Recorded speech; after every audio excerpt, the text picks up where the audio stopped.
What's up, family? Thank you for tuning in to the DreamNation podcast. My name is Casanova. I'll be your host, and I'm excited to be bringing to you entrepreneurs, thought leaders, and trailblazers from around the world. Stay locked in with us because we're about to go on a journey that will change your life. Hey, Dream Builder. This episode is powered by Design Crowd. Design Crowd is a website that helps entrepreneurs, startups, and small businesses get creative and quality designs. From custom logos to business cards and even web designs, there's a community of over 900,000 designers from all across the world that's ready to bring your idea to life in as little as hours. So head on over to designcrowd.com/DreamNation and see what all the hype is about.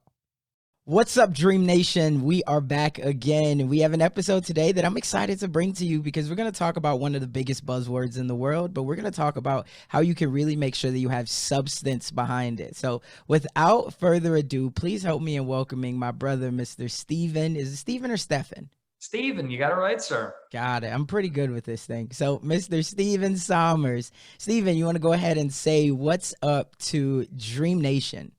Well, I would love to. First of all, I know we chatted about you've got the greatest name in the world, so I am loving that, first of all. Secondly, I'm loving DreamNation. I think it's a really great thing that you're doing. It's a really important thing, too, which we'll get into today, talking to people who are either starting a business or they're already in business and they're looking to change or grow. These are conversations that are important. And for me personally, I wouldn't be sitting here today had there not been people putting out good stuff. Even when I started, it was like people like Jack Canfield inspiring me. So my hope is today, and my goal is as much as I can to inspire your listeners, give as much value as I can, share as much context as I can about that buzzword, which I won't reveal because maybe you want to reveal that. I'm not sure, but I'm really excited to be here. Yeah, for sure. We're definitely going to reveal it, but you got to stick around. But no, shout out to Jack Canfield as well. He's been a mentor for me. He's come on the show. It's been a lot of fun. So yeah, shout out to Jack. He's inspired so many of us. And so it's great to know that other people are also loving the content that he puts out. But I always love, I don't know how often that you listen to the show, but I always love to start out by comparing us as entrepreneurs, thought leaders, change makers to superheroes. And the reason being is because we're constantly flying around the world. We're putting on our cape and we're trying to solve some of the world's biggest problems. And so here's what we do know. We know that there's a person called Superman, and behind on the S on the chest, there is that guy named Clark Kent. Some of us can describe who he is, some of us can't. But what I want to ask you is, we know this S on the chest as Steven Sommers, but behind that S on the chest, tell us, who is your Clark Kent? That's a great question. I love that. So you want me to describe the person as such? Yeah, who's that person? Like, who are you? Because we see the Amazon, we see, the companies that you run, we see it on Instagram, all these other things. But behind the scenes, when there's no camera on, who is Steven Sommers? No problem. Well, first of all, I'm a very regular, normal guy. And anybody who knows me in my little town here in Wexford in Ireland will tell you that I haven't changed since ever. Like, I haven't become a Lamborghini guy. I'm not interested in that kind of thing. So I'm a very regular person. I'm interested. I love business, and that's my big passion. I love reading about business. I love learning about it. I love sharing it too. But behind the scenes, very normal guy. I'm a humble person. And like everybody watching here today, I still get imposter syndrome. I still am like, why do people even listen to what this weird Irish guy, and my business partner, Robert, who's another weird Irish guy, why do people even listen to us? You know what I mean? And then you realize, and you look at the results that our clients get, and you think, well, that's why, because they're having success, they're doing well. So, I am very much like everybody listening. The only difference between me and you listening today is that I've had some really good mentors along the way. I've also implemented a lot of things, and I've got experience now, 10 years in business at this point in time, 11 years this year. And that's the only difference. I'm a very normal person. I have a nice home here in Ireland, but I don't have a mansion. I don't want a mansion. I don't have a supercar. I have a nice new car, but it's not a Lamborghini. So yeah, I'm just a normal guy. I've got a little boy, Harvey, who's nearly 2 years old, who tells me what to do. And I run companies, and that's it. And I love hope it. that was an answer. Yeah, no, I love it. And I think that it's important for people to hear that, because when you just like you said, like everybody paints the picture of the Lamborghinis and everything else. And some of these people are renting these Lamborghinis. They don't even Of own course, them, right? There's of so course. many, there's a facade that's out there. And what it does is it creates what you said in the beginning, that imposter syndrome, that no Yeah, matter how good you're doing, it feels like you're not good enough. And so to be able to see the other side of that, that says like, hey, I don't have all those things, but I am still running businesses. It lets people know that that's not the norm, and you can still be yeah. who you are, right? And still Well, run these businesses. 100%, dude. And I'll tell you something else, right? Like one of the things we're known for is we're really practical. Like that's the big, it's so important because I'm not going to swear on the show. I'm thinking this is a family friendly show, so I'm not going to swear on this show, but a lot of people BS, right? And talk a lot of BS out there and, Lamborghinis and things like that. Here's the thing. When you're making money as an entrepreneur, if you personally earn tons of money, right? It's a silly thing to do. And people are like, what do you mean? Like my goal, because my goal was to make millions of dollars a year. That's what back when I was younger, I'm 33 now. But when I was much younger, that was my goal. I thought that's what I wanted. I want to be a millionaire. And I am a millionaire now in the sense of like I own multiple $1 million businesses, have that net worth, but I don't have $1 million in my bank. I wouldn't want to. Why? Because there's something called deposit. It's deposit guarantee scheme. It's in every country, and it's in the US, it's in Ireland, it's in the UK. And what that basically means is a bank will only guarantee $100,000, pounds, euro of your money. And if you're married and have a joint account, 200,000, right? And there's even little things like that I didn't know years ago. I just was like, oh, rich people have got like millions in the bank, and they don't, because it's not a wise thing to do. And personally earning hundreds of thousands of dollars, pounds, euro personally per year doesn't make much sense either. And everyone's like, what? Why? Because you're going to pay half of it in tax. It's Mm. pointless. So, that's a thing as well. I'll tell everybody listening, what you think is success now, when you start to get into business and make progress with them, you will see the reality is very different. Like my whole thing now is I want to take just what I need uh, from a monthly standpoint, leave more money in my company and reinvest and grow something real, grow something long term. That's where my head's at now. But a lot of people, they get into entrepreneurship because they think that it's going to be like, I've got tons of money. It's bottle service every day. Reality for me is I've got a 2-year-old son. Like, I mean, we traveled with him whenever we could travel. You can't travel. The days of travel are gone. They're never coming back. Oh, that's not true. But right now in Ireland, it's a lockdown. Everything's closed. Like that's how it's going to be for the next couple of months now, unfortunately. But that's how it is. But even before that, like I remember we went to Spain on a vacation, myself, wife, and our little boy. He was about a year old then, right? Dude, the amount of bags and suitcases this little kid needed was unbelievable. So traveling all the time with a little kid like that, it's actually stressful. So I don't want to be traveling around the place all the time. I don't need to. And I think that our definition of success needs to change. I love business. I love business books. You give me a business book, a day out on the golf course, I'm very happy. I don't need no one needs hyper expensive things, and I know that's not necessarily what we're here to talk about today, but I think it's an important place. I think it will give you a sense of who I am a lot more as well. That's where I'm coming from. Yeah, I love it. And just the last thing that we'll touch on with that is just to understand, just like you said, you don't need, millions of dollars in your bank account, because money is a tool, right? And you need to use that tool to be able to leverage to make more impact. So that means while that millions of dollars is in your bank account, there's other ways that you can invest that money, whether it's into stocks, whether it's into real estate, whether it's into people and getting better people on your team. So then you can go out and you could serve more people. So now you have more of an impact. So you're just sitting on a whole bunch of cash, it does nothing for you, right? So I But you're love that you losing brought money. up that.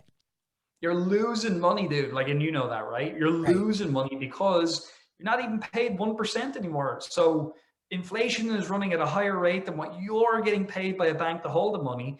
Some countries are actually going to go to minus interest rates soon, which means you've got to pay the money to leave, pay the bank to leave your money in the bank account. And I'm Mm. not being negative. I'm just being real. Like that's the world we live in. So you're 100% correct. Like take the money and use it as a tool. What you just said is so true. You know, we're constantly hiring more people. I literally did a post the other day in our one of our Facebook groups. I just said to people, I want to get more business partners. We want to have more people come in, start a new business. We will fund it. You don't have to put any money in. I just want you to go and do the work. I'm not going to pay you anything. And when the business is profiting, after we put all the money in, we'll do a share of the profits. Because again, it's another way to help somebody get a company going. We get a share in the business. Because if not, the money's just sitting in a bank account doing nothing. It's not impacting or helping anybody, you know? I love it, man. So true. And man, there's so much that we could talk about, but I want to make sure that we can give people some tactical things. And right now, that buzzword that we had talked about a little bit earlier is the word known as Amazon.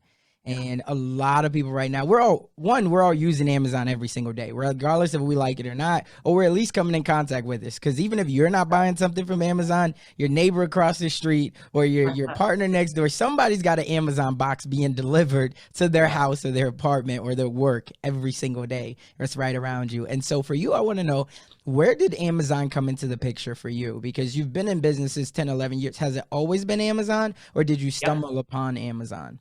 No, so I got started in 2010 in this whole game. And before that, like a lot of people watching and listening today, I was just an aspiring entrepreneur. I was trying to figure out how to make money. I was working as a data processor. Boring job. Oh my God, so boring. But that's what I used to do. And I would be Googling around every day how to make money online, which for anybody watching is the worst thing you can possibly Google or put into YouTube for that matter, because all manner of crap comes back. But I didn't know any of that. And I was just looking around and I thought, affiliate marketing, dropshipping, blah, blah, blah, blah, blah. All these different opportunities were being thrown at me. And like, I'm not saying they're not legit because they are. They all make money. But for me, like I didn't have any expertise. I didn't have anything like that. I needed to get into something. And so physical products for me was just what I ended up doing after a lot of searching. I was about 22, 23. And so I had gone through lots of courses before that, and not done anything ever, just completely consuming stuff. And I got a bit of look in that. I started telling people around me, hey, I'm looking to get into physical products. Do you know anybody who sells anything on the internet? And I got a bit of look in that. My aunt, her friend, this guy Robert, who's still my business partner, he was selling stuff on eBay and Amazon in the UK at the time. Complicated political situation here in Ireland, but Northern Ireland is part of the United Kingdom, as some of you may know that. And so he lived up there. My mom is from there as well. And so basically, I went to meet this guy. I saw he had a warehouse, two warehouses, he had staff, and I saw real products being sold to real people. And I was like, this is awesome. Like, this is what I've been looking for. So long story short, I quit my job. I moved into my aunt's spare room and I just started working in this warehouse. And I remember on the first days, I wanted the laptop lifestyle, of course, like a lot of people do. And Robert was like, what are you wearing those clothes for? You're going to need like work clothes. You're going to be lifting boxes. And I'm like, what? No, I'm going to be like, On a sitting in a beach. palm tree or near a palm tree, whatever, right? Making money. And I really learned a lot there because I worked in the warehouse for about 9 months. And I just was literally at Robert's side all day, right into the evening. I just worked constantly with him, learning everything I could. And I started selling some of his products that were like secondhand, like returns. I started selling them on eBay initially and making some money there.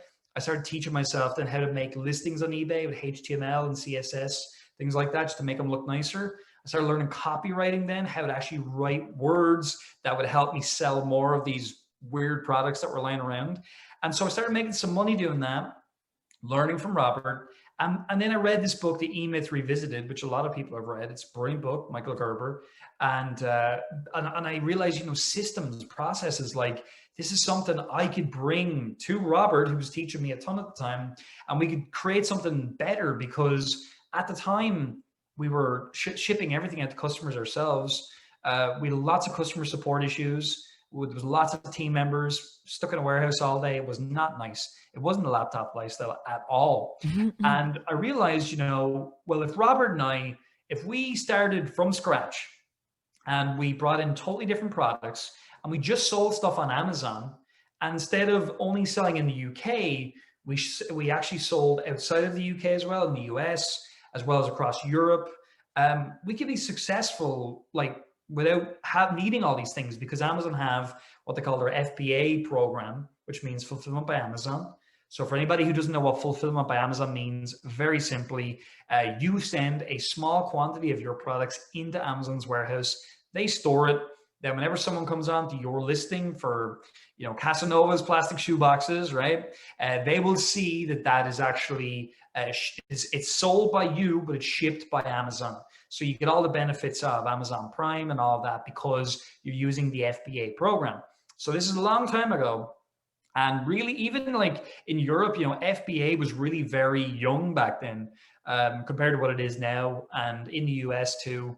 And so we just started selling, all these different products. Some of the products Robert had sold, a very small amount of those. And then we just started finding all kinds of new products in multiple categories.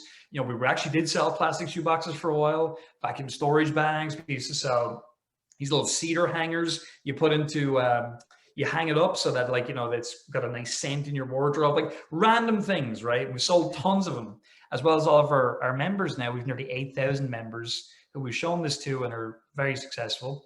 And we just him and I did this business for nearly 4 years together, 3 years together. And we got rid of the warehouses, we got rid of everything. And we were just warehouse free, making money, selling weird stuff on Amazon for a couple of years.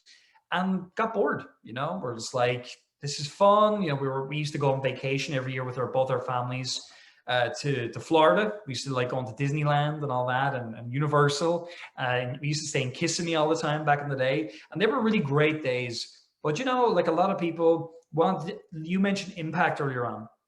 And that was one of the things that was missing. Like we're making money. Then we saw all these other people teaching Amazon.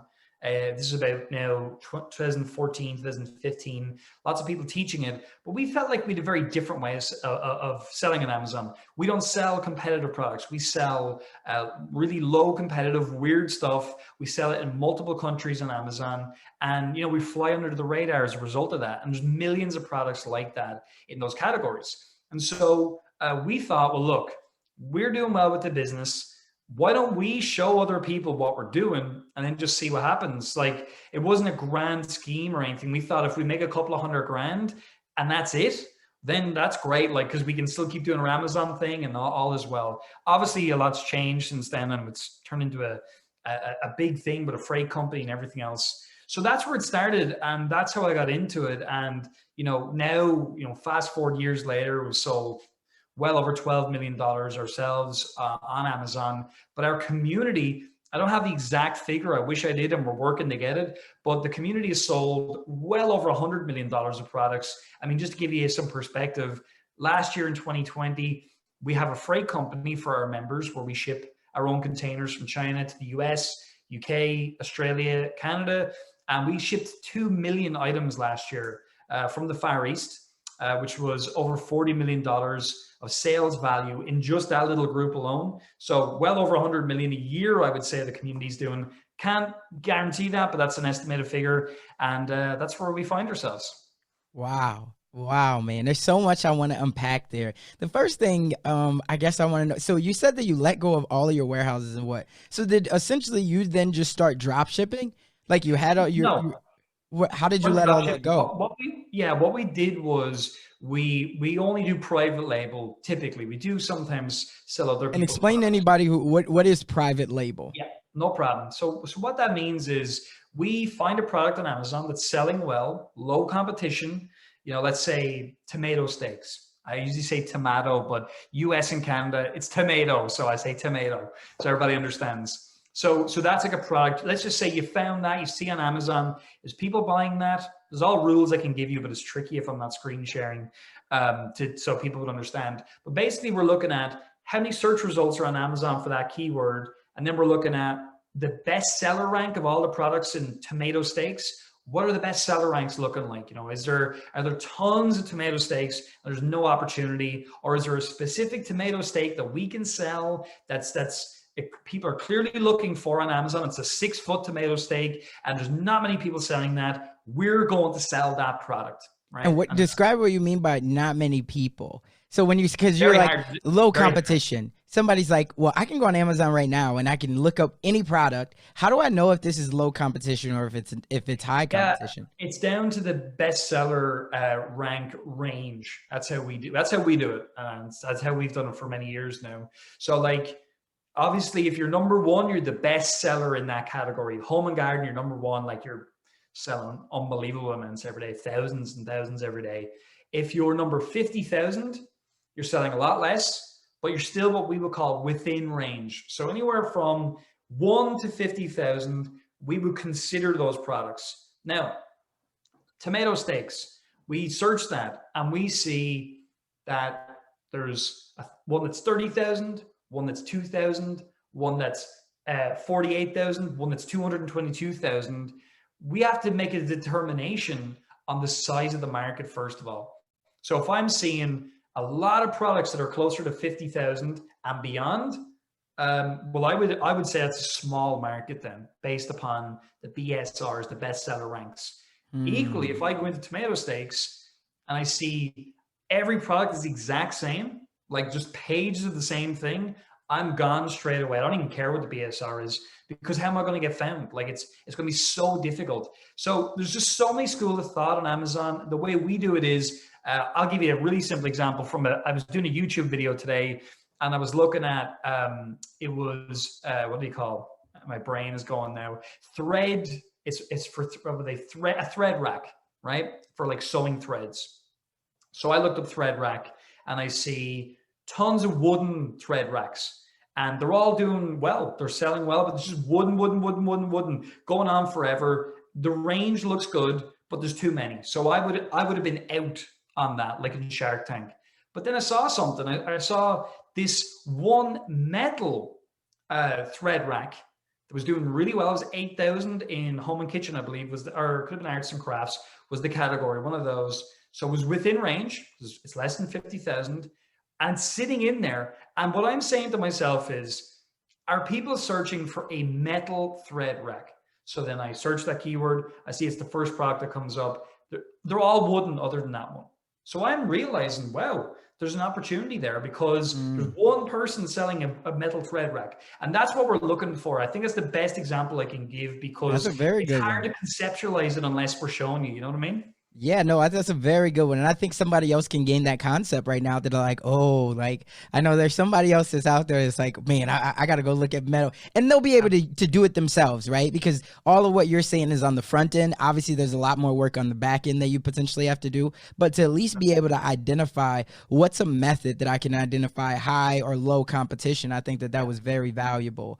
And yeah, that's honestly, the way we do it, Casanova, that's the business. Like, that's the business. It's in identifying these products, and then we get them selling globally. Because really, when you're private label, I have to finish that point because I don't think I did, and I apologize to everybody. What it is, we put our own brand and our own unique barcode. We literally go to a manufacturer in China and we say, hey, I've got this metal thread rack. Let's go with that example now. And I want it to look like this. I want to have, here's my barcode. You can literally purchase a barcode from a company called GS1. And so that will be yours. You will own that, nobody else. So you're going to put that onto the packaging, and I want to do this, that, and the other with the product, right? So that's fine. And it has to be black, or I want it navy, or whatever the case may be. That supplier will then custom produce a quantity for you. They're already producing it for other people, right? They are. And that's fine. That's just the nature of manufacturing. But you're getting your own brand put on your own packaging, and they're custom producing a quantity for you. And so we do different things to stand out, you know, different like bonuses and things like that. But that, for anybody listening, that's what private labeling is. It'll be your brand, and you're going to trademark that brand eventually.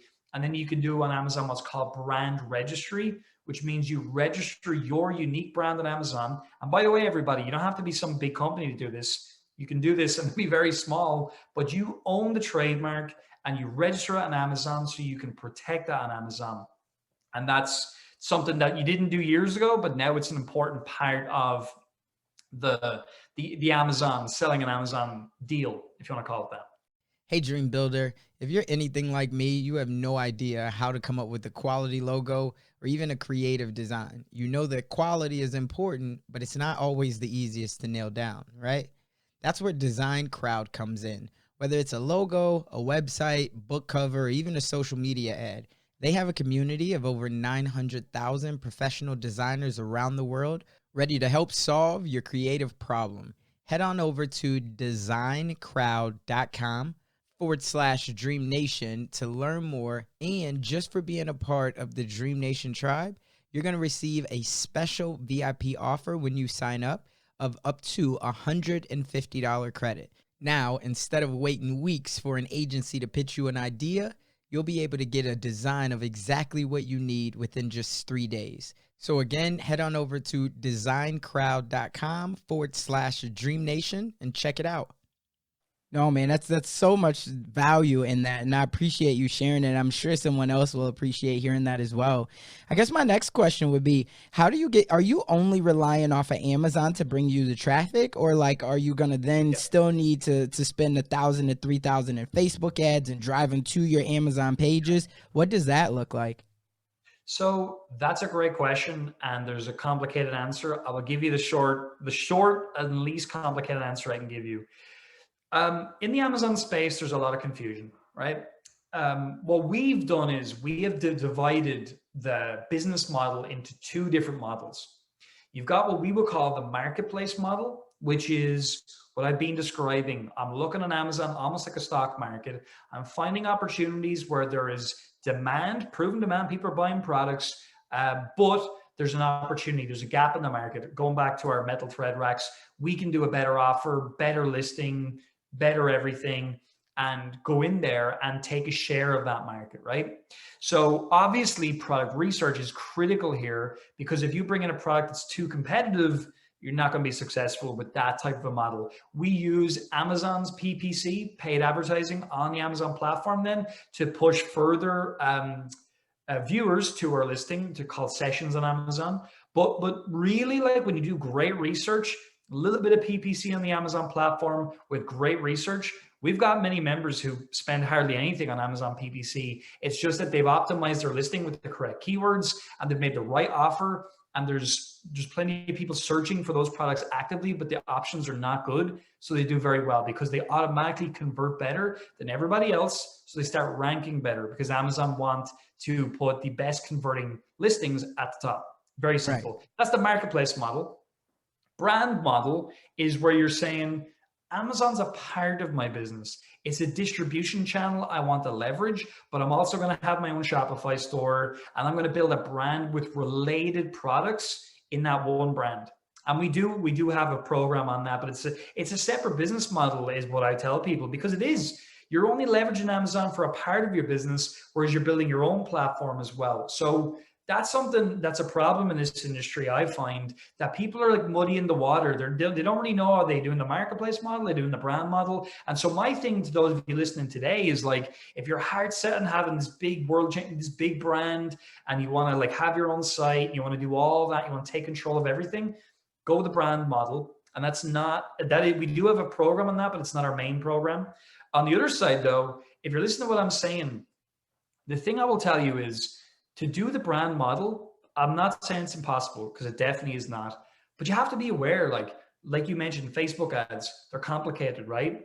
You have to then figure out, okay, well, front and back end you mentioned, okay? You now have to figure out a front end product that I can sell, or I can at least break even on advertising, or even make a slight loss, but break even would be where I want to be. But I have to have offers at the back of my business then that I can make in order to actually make my profit.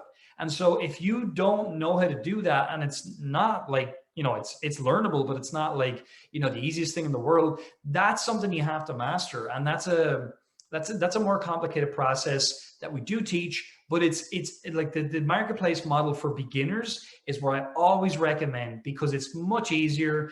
You're relying on research, and we've got people with a 7-figure business and they don't have their own website. They don't drive traffic in any other way than what I'm talking about. And are there like downsides to that? Of course. But hey, there's downsides to every business model. So it's certainly something that you can do and continue doing. Where we also get some diversification, which most other courses do not get because they don't teach it. We don't just sell on Amazon.com. We sell on multiple platforms.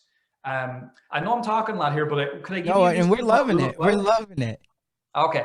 Let me tell you something called a rule of five, because I think it's going to really give everybody a framework where you can like understand the power of this marketplace model. So let's say you've got five products, right, that you're going to sell that you've researched and they all look good and blah, blah, blah. Five. You're going to sell those in 5 different Amazon countries, not just Amazon.com. You'll sell in .co.uk, Germany, France, Italy, Spain, you whatever, right? 5. So you got 5 products, 5 countries. You're making 5 sales per day, per product, per country, right? So 5 in every single country. And you're making an average net profit of $5, right? We'll stick in dollars for this show. If you look at that over a month, that's $18,750 net profit, not sales, with 5 items. And people are like, oh, calculator comes out. How is that possible? And it's because you're making a small number of sales, but you're making them in a number of different countries at the same time. And that's something that if you only sold on Amazon.com, you can get a rule of 5, but you need more products. I'm saying you can have less products, well, a number of products, but put them in a number of countries. And that enables us to not sell the hyper competitive items. Because if you get into hyper competitive spaces on Amazon, you have to then play a different game. You will need your own website. You will need to drive traffic from elsewhere to Amazon. But I just think like at the end of the day, like if you're building your own platform, you might as well keep it on your platform, because I think spending money to send people Amazon is kind of a strange thing to do, you know? So we just leverage Amazon. We stay in the platform. We do teach the other thing, but it's a completely separate business model and a completely different way of thinking, you know? Man, so much game, so much value. Like lives will be changed off of what you just said right there. And there's, oh my God, like I know there's somebody at the computer right now that's feeling like they hit a gold mine. Now, let me ask for the people that say, oh my God, it feels like Amazon is so saturated though. Right. It feels like everyone's talking about Amazon because it's a big buzzword, right? And it's only Sure. getting bigger and more people are using it. And yeah, so what do you say to those people? Because it's like, because first off, there's topics out there of physical real estate versus digital real estate. Right. And so like people are wondering, where do they go? And Amazon's always up there. So what do you say to those people that says, I don't know if I should get in because it feels like it's about to hit a boom, like as in a bust boom, not a boom to go up, because it feels like everybody's already in. Yeah, I just think it's a hilarious. I always laugh when people say Amazon is saturated. I would tell you certain products on Amazon are saturated, because what does saturation mean? Let's start there at the top and break down what you're actually saying. So when you say something's saturated, what you're actually saying is that in supply and demand, right? So that's the 2 curves we have in economics. You're telling me that actually supply is at a place where there's not enough demand to meet the supply. Therefore, it's saturated. There's too much supply. There's not enough demand. So you can't say Amazon is saturated, because what you're saying is then that there's not enough demand on Amazon, but there's so much supply. It doesn't make any sense. So that doesn't make sense, number one. But then I would tell you that there are many products that are saturated in Amazon. There's too many people selling them. You shouldn't be selling them. And this is the problem we have, where I actually got a book, and I won't say the name of the author because I don't want to be nasty, but I found a book on Amazon, amazingly. And I bought it, right, because it was 101 good products to sell on Amazon. And I thought, I'm going to put this to the test. Let's see what this person is recommending. And what they were the problem with what they were recommending was it would be like earring backs, right? So sell those. But the trouble is, on the Amazon platform, if you type in earring backs, so the backs of an earring, for anyone who doesn't understand what I'm saying, because I know it's a strange word, I picked the worst example. There's just so many different types. Like it's like I have no idea which one. And then there's like hypoallergenic, and there's this and that. And so there's all these different, like, you know, sub uses of the same thing. And that's a terrible product to get into. So when you start seeing that, you're starting to move to saturation because people are starting to think, well, what's an angle I can put on the product so that I can etch out a little piece of that overall category. I can get into that little piece of the niche and I can take up that real estate. So that's what you start to see there in those kinds of products. So definitely there are products that are saturated, but there's millions that there's lots of people looking for them, and the offers that are out there, people are buying them, but they're not that great. You could improve them. So I think that if you do Amazon the way a lot of people do it, which is like, give me 100 hot selling products, I'm gonna pick one, man, like that died out years ago, but people still teach that, and it pains me. Like, I go to YouTube all the time. I cannot believe some of the products that people are recommending to get into, because they're confusing the brand model with the marketplace model. In other words, if I got into earring backs, I would want to do a niched down, or a niched down, as you'd say in the US, a niched down version of that targets a subcategory in the world that I can speak to. And that's a different business to selling something on Amazon. So you have to understand that. On from that, then, Amazon, I mean, like, the whole coronavirus situation has, I would say, played into Amazon's favor massively. In 2020, the year just gone, the first quarter of 2020, Amazon, they did 50% more than the previous quarter, which is like, when you consider the size of the company, that's like a massive amount. Nearly, like, they didn't double their business, but they half doubled their business, which is like unbelievable amount of money, and it's increasing. I mean, right now, more fresh lockdowns coming in. There was click and collect in physical stores here in Ireland. That's gone now. It's delivery only. So what's going to happen? Everybody jumps onto Amazon, where everything gets delivered, and it's there. It's quick. People have Prime accounts. They trust Amazon. So Amazon is growing year on year, and there's more people going onto the platform. So for those of you listening, what you've got to get good at doing is finding the weird products, the less competitive products, where there are millions of them, and then you've got to have a multiple of those in your business, get them into multiple markets, and that compounding of those products, you can make a really nice business for yourself and really fly under the radar. And that's what we teach. Got it. I love it. Now, the other thing for a lot of people, what I don't hear people talking about in Amazon, and which we know in the online business world, is the money is always in your list, right? You got to build an email list, because that's how you build your long-term customers. You just increase the frequency, increase the price, and things like that. Well, with Amazon, from what I know, and maybe you can educate me, they don't allow you to get the customer information. Yeah. Right. So how then do you build your list if you have a private label or Amazon marketplace store when you're starting out? Yeah. So you made a very sweeping statement there, right? And you are right. You're not wrong. I mean, it's important to say that to you, right? The sweeping statement was, you have to build an email list to be successful. And I agree with you. I do not disagree with you. But to be successful, well, what does that mean, right? I think that's something that we have to look at. And what you have to understand is, with Amazon, they have one of the biggest customer lists in the world, and they've got the most trusted customer list in the world. So hey, here, let's say this, and I hate to cut you off, but so instead of saying successful, what if we say sustainable? Fair enough. Yeah, absolutely. Sustainable. That's fine. No problem. I can still give the same answer. So when you look at that, we're tapping into Amazon's customer list, and it's a marketplace. That's what it is. So you're leveraging an asset in order to sell a product. So you don't pay the acquisition cost of the customer, because Amazon's already acquired the customer. Therefore, your profitability on those products is much better than if you were to acquire the same customer yourself in your own platform. But also, you'd be going up against Amazon, so best of luck in many of those types of products, right? So the way you beat Amazon is, you have to niche them heavily and build a tribe, which is great. Again, something we do teach. What I'm talking about is, and it is sustainable, because we've been doing it for my business partner, Robert, 20 years now at this point in time, if you can believe, almost 20 years, is we're tapping into Amazon's buyer base, and we're selling products on the platform. Now, is it a perfect business? I think for beginners, it's a brilliant business. Are you building a customer list? You're not. And that's fine. I think you have to be aware of that. So if you want to build your own customer base, what you can do is validate your products on Amazon, get them selling, and then you can build your own customer platform on the other side if you want. But here's the thing, man.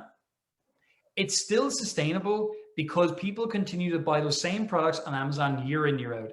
Obviously, as products become more competitive, then yeah, you're going to need more products in your business because some are not going to be as popular as others. But I can tell you, we have a product, it's a little speaker mount.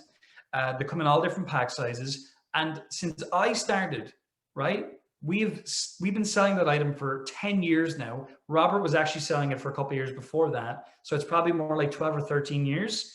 It's selling better than it ever did, and it only sells on Amazon, right? Now, am I saying that's like, oh, guaranteed everything's going to be the same? No, I'm just telling you that it is sustainable from that perspective. But again, you have to understand the business that you're actually in versus a different business model. And that's what I'm saying. We're leveraging a marketplace. Whereas if you want to build your own platform and do what you talked about, which is Jay Abraham's 3 Ways to Grow a Business, Jay is a personal mentor of mine, then you have to build your own platform. And that's really difficult. But also, if you want what you talked about, that's what you got to do, you know? Man, so much fire, so much wisdom. And the only reason why I say that is because some people, they've never heard about it. I'll be honest, when I first got into the online world, coming from the offline world of real estate, I didn't learn this until probably about a year and a half ago. And somehow I caught an Amy Porterfield video, and she was like, all the money's in the list. And then I seen Pat Flynn talking about all the money's in the list. And I'm like, I have no list, right? And then the other side of that is a lot of people, you know, when they get into this online world, one of the components or collaborators that anybody with an online business has is Facebook, right? Facebook ads, Facebook groups, things like that. Well, the one thing that we know, especially with Facebook ads, is they can shut you down at any moment. And then people are like, oh my God, what about my ad account? Things like that. Whereas I guess I brought that point up to say, what happens if I'm building a marketplace business and then Amazon, for whatever reason, shuts me down? Have you seen that with your students? And like, what do I do? Yeah, I mean, if you have to, okay. So, and I love this, right? I love this conversation because everyone can shut you down, right? Not if you have your own list, they can't shut you down. Yeah, they can. Of course they can. Of course they can. Absolutely. You can be shut down with your own email list 100%. Because if you spam with that email list, and if you let me tell you something. What people don't understand is 60% of emails go through Gmail, right? And what most people don't do is I pay an email consultant, whatever, $2,000 a month just to look at this. For Marketplace Superheroes, our freight company and stuff like that. We send over 1 million emails a month, right? So I can tell you a lot about email marketing, and you absolutely can be shut down. That's the thing that people don't understand, because if Google decide your domain is not trustworthy, right, which they can do, people could spam complain about you for no good reason because people are strange, right? You will never get email deliverability, and that list is now not usable. So basically, look, at the end of the day, you have to follow the rules of the platform that you're on. You do, but you got to know the business you're in. So anybody that's watching today, if you're looking to build a customer list and that's your like you want to build that brand, I would tell you that the marketplace approach is not going to be right for you. But for so many people starting out, they don't have those advanced skills. They don't understand how to do that. They just want to get into something that's that again has made us money for the long term. I'm doing this over 10 years, Robert 18 years. I think it's a great way to get started in business. It's also a great way to grow a business very passively, because Amazon do 90% of the work for you day in, day out. But I would say no business is perfect. And this isn't perfect, but for beginners, I think it's pretty close to it.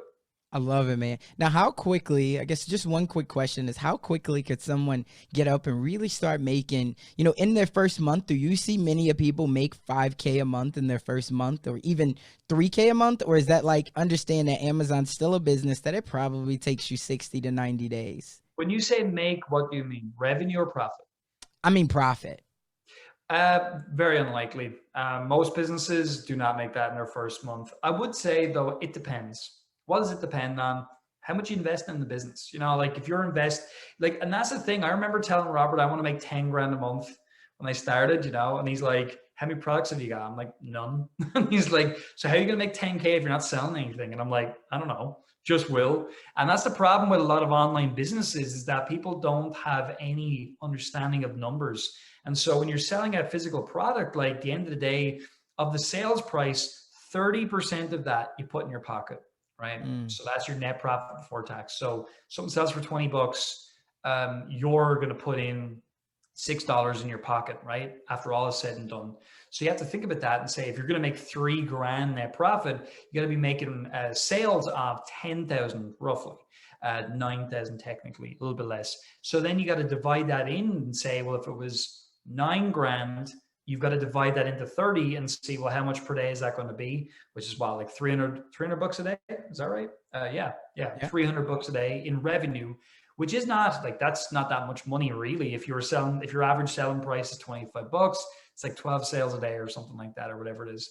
So it's not that much, but like it takes a little bit of time for people usually to get money down, invest in it, get the products into stock. But I've seen people within their first 12 to 18 months get to about $500,000 in revenue yearly. But again, they had to invest money. Usually, like to get to that level, it's like over the course of time, about $50,000 invested in the business over a course of time. So you got to be real. Like, it's all well and good talking big numbers, but it's like, are you putting money into the business, or are you putting, Happy Meals into the business? Right. Facts. And I love that you said that, because people, they've heard a lot of things about finding the products and all that. But then on the backside, understand that this is still a real business. Just like if you're investing in the real estate, there's a lot there. You have to invest 20,000, 30,000. You have to be willing to spend money to try to make money. It's not just going to appear out of thin air. And some very rare case scenarios, right? You can never make blanket statements, but overall, understand that you're still getting into a business. So that's a very valid point. Well, and I always tell people, right, if you want to make money with no money down, the only method that I know of that you can do that in legitimately is by having a high impact skill that you can bring into a business that's going to help that business make more, and they'll pay you either a one-off fee for that or a share of the profitability. That's something we do teach to some of our members, but but again, it's time you're investing there. It's not money, right? But there's no, like, for every action, there's an equal but opposite reaction.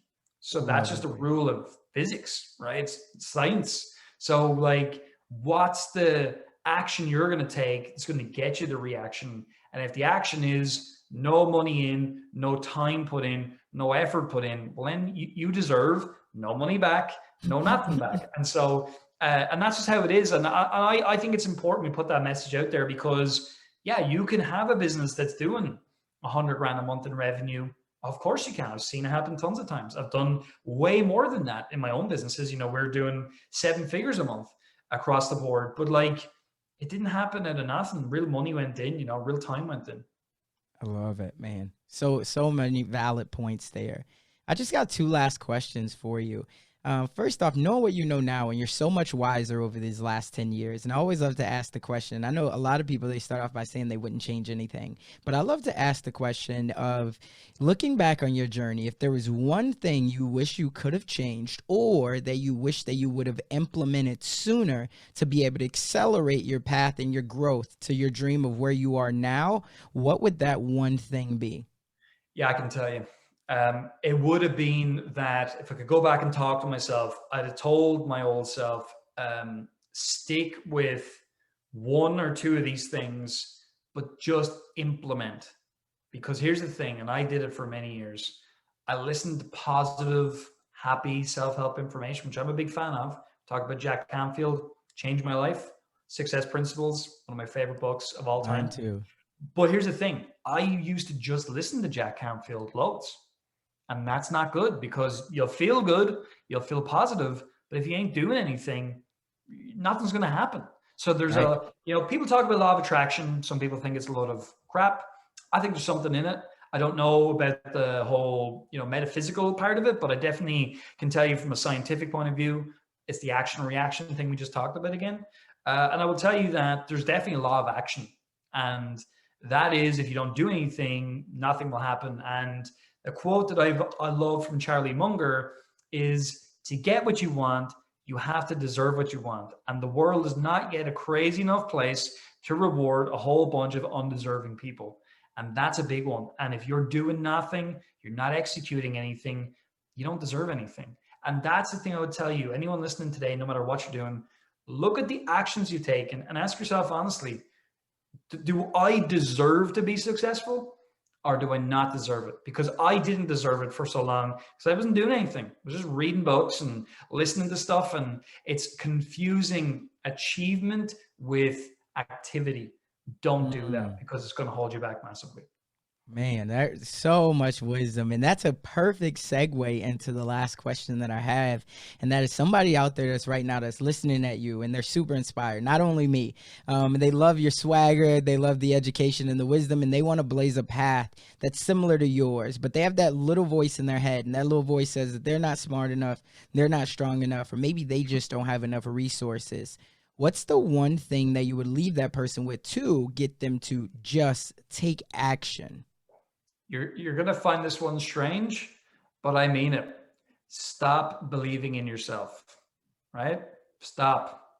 What you have to do is you have to find a process or a person, and you believe in that. So for me, I met Robert and I just believed in him. He was doing way more than I was doing. And I was like, I don't know if everything this guy says is correct, but I trust what he's telling me. He's got much more results than I do. I don't believe in me yet, but I'm going to believe in this guy and I'm going to do everything he tells me.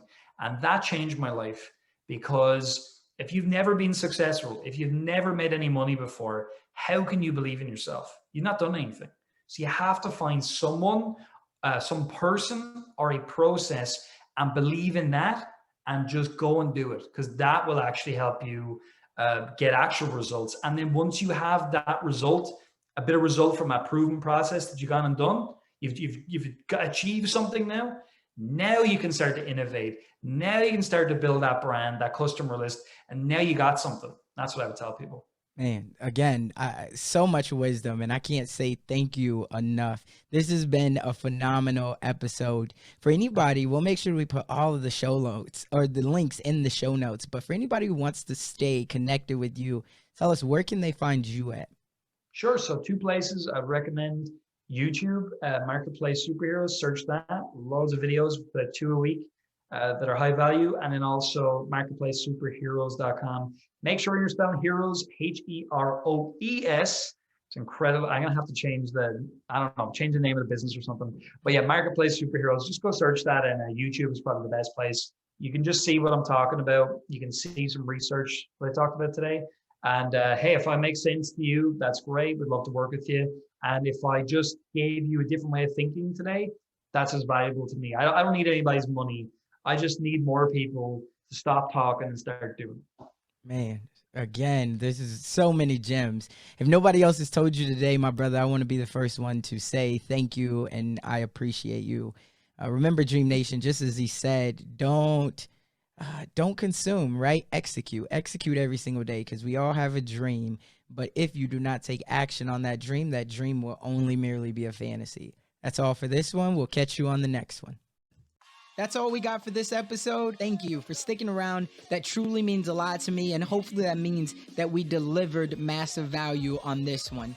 If you haven't already, the way that you could say thank you to myself and the team is just by heading over to iTunes and leaving a review and a rating. That's what iTunes loves to see. That's how we get out there even more, and I would definitely be grateful for it. I know the team would as well. Do me a favor and head on over to DreamNationPodcast.com. That's where you're going to be able to find all of the resources that we talked about in today's episode, as well as more exclusive content. And you'll also be able to sign up to our email list where we have more exclusive content. And we always love to hear the feedback from you all, because you're our tribe. So remember, in the dream we trust, we'll see you on the flip side.